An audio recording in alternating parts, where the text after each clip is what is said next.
গাজায় ব্লকেড 2007 থেকে শুরু হয়েছে, ইয়ানি 18 বছর হচ্ছে। 18 বছর ধরে ইসরায়েল ডিসাইড করে কোন জিনিস ভিতরে যাবে, কোন জিনিস যাবে না, কতটুকু খাবার গাজায় প্রবেশ করবে। তারা তো এটাও বলে যে গাজার লোকদের ডায়েটে রাখা হয়, ইয়ানি এতটুকু খাবার গাজায় প্রবেশ করে যাতে গাজাবাসী না খেয়ে না মরে। কিন্তু অক্টোবর 7 অ্যাটাকসের পর থেকে সব চেঞ্জ হয়ে যায়। অলমোস্ট 2 বছর ধরে গাজা কমপ্লিটলি কাট আউট হয়ে আসে। কিছু সময়ের জন্য এইড প্রবেশ করত, যাকে ম্যানেজ করত UNRWA, এটা ইউএনেরই একটা বডি। কিন্তু আজকের যে পরিস্থিতি, গাজার লোকেরা লিটারেলি না খেয়ে মরছে, বাচ্চারা না খেয়ে মরছে, নারীরা না খেয়ে মরছে, এমনকি কোলের শিশু পর্যন্ত না খেয়ে মরছে। কি খাবে তারা? তাদের মায়ের বুকে কোনো দুধে বাকি নেই। ইউএনের এই পার্টিকুলার আর্টিকেল দেখুন। ইউনিসেফের তথ্য অনুযায়ী এই চলতি বছরে মে মাসেই 5119টি শিশু মারাত্মক অপুষ্টির কারণে হসপিটালে ভর্তি হয়েছে, যাদের বয়স 6 মাস থেকে 5 বছর। তারা গাজার লোকদের জেনে বুঝে না খেয়ে মারছে, কারণ তারা স্টারভেশনকে একটা ওয়েপেন মনে করে। তাদের elected leader finance minister Smotrich বলে, it may be justified to starve 2 million Gazans. বাংলায় বললে 20 লক্ষ গাজাবাসীকে অনাহারে রাখা, না খাইয়ে রাখা এটা ন্যায্য? কি ভাই, কি কোনো মানুষ এই ধরনের কথা বলতে পারে? আপনারাই বলুন। আজকে সিচুয়েশন এতটাই খারাপ, 4 মাস ধরে গাজায় কোনো এইড ইন্টার করেনি। আর এটা ভাববেন না যে গাজায় কোনো ধরনের খাবার উৎপাদন করা পসিবল। এই ভিডিওতে দেখুন, পুরো গাজা একদম খান্ডার হয়ে গেছে। আর আজকে ইউএস আর ইসরায়েল মিলে গাজায় যে এইড দিচ্ছে, এটা একটা টুলস হিসেবে ব্যবহার হচ্ছে, একটা ওয়েপেন হিসেবে ব্যবহার হচ্ছে। তারা ক্ষুধার্ত লোকদের বলে যে আসুন এখানে এইড দেওয়া হচ্ছে। লোকেরা যখন এইড নিতে যায়, তাদেরকে সেখানে হত্যা করা হয়। আর এইড পায় কয়জন? খুবই সামান্য কয়েকজন মানুষ এইড পায়।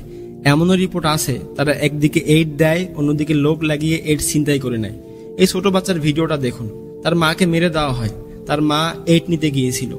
এমনও রিপোর্ট আছে তারা বলে যখন আমরা এইড নিতে যাই, আমাদের সেই 2টা জিনিস হয়, হয় আমরা রাস্তায় পড়ে থাকি লাশ হয়ে, অথবা সহি সালামতে বাড়ি ফিরে আসি। আর বেশিরভাগ সময় খালি হাতে বাড়ি ফিরে আসি। আপনি বলবেন তাহলে তারা এইড কেন নিতে যায়? বাধ্য হয়ে, খিদার যন্ত্রণায়। বউ বাচ্চার মুখের দিকে তাকিয়ে যায়, এক মা তার সন্তানের মুখের দিকে তাকিয়ে যায়, এক যুবক তার বৃদ্ধ আব্বা আম্মার মুখের দিকে তাকিয়ে যায়। আরো কত কত ভিডিও আছে, খবর দেখেন না আপনারা? বালুতে রাস্তায় লোকদের লাশ পড়ে আছে, তারা এইড নেওয়ার জন্য গিয়েছিল। ইউএনের কর্মকর্তারা বলেছেন এইড দেওয়ার নামে তারা গাজার লোকদের নিয়ন্ত্রণ করছে। তারা ইউএনের বডি UNRWAকে সরিয়ে নিজের একটা বডি নিয়ে আসে, GHF। এটা বেসিক্যালি তাদের একটা প্রাইভেট মিলিটারি কন্ট্রাক্টরস। তাদেরকে এই কারণে পাঠানো হয়েছে, ভাই যখন লোকেরা খাবার নেওয়ার জন্য ভিড় করবে, তাদেরকে মারতে হবে। কত কত রিপোর্ট আছে, লোকেরা বলে আমরা খাবার নেওয়ার জন্য দাঁড়িয়েছিলাম, ড্রোন এসে ভিড়ের মাঝখানে পড়ে, সেখানে শত শত মানুষ মারা যায়।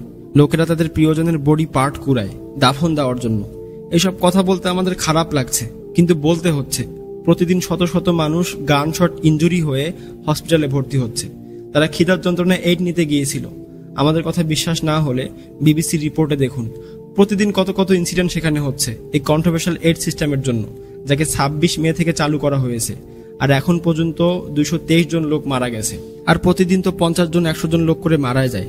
আল জাজিরার রিপোর্ট অনুযায়ী ইরান ইসরায়েলের 12 দিনের যুদ্ধে যখন ওয়ার্ল্ড অ্যাটেনশন একটু শিফট হয়ে যায়, এই 12 দিনে তারা 610 জন লোককে মেরে দেয়। তার মধ্যে 49 জন নারী, 13 জন বাচ্চা, আর 4746 জন ইনজুরি। তার মধ্যে 185 জন নারী ইনজুরি, আর 5 জন হেলথ কেয়ারকেও মেরে দেয়। যেহেতু ইসরায়েলকে থামানোর জন্য কেউ কিছু করছে না, এর মানে হচ্ছে আমাদের দুনিয়া ফেল হচ্ছে, ওয়ার্ল্ড ইজ ফেলিং। আর জায়নিস্ট এন্টিটি হিউম্যানিটিকে খতম করছে। আপনারা সবাই জাগুন ভাই, হিউম্যানিটিকে বাঁচান। আপনাদের কাছে সোশ্যাল মিডিয়া আছে, প্রচার করুন তাদের বর্বরতা। এটা আমাদের নতুন চ্যানেল, এখন থেকে এই চ্যানেলে আমাদের চোখ থাকবে গাজার লোকদের প্রতি। আমরা প্রতিদিন গাজার লোকদেরকে নিয়ে ভিডিও বানাবো আর জায়নিস্টদের প্রতি আওয়াজ তুলব।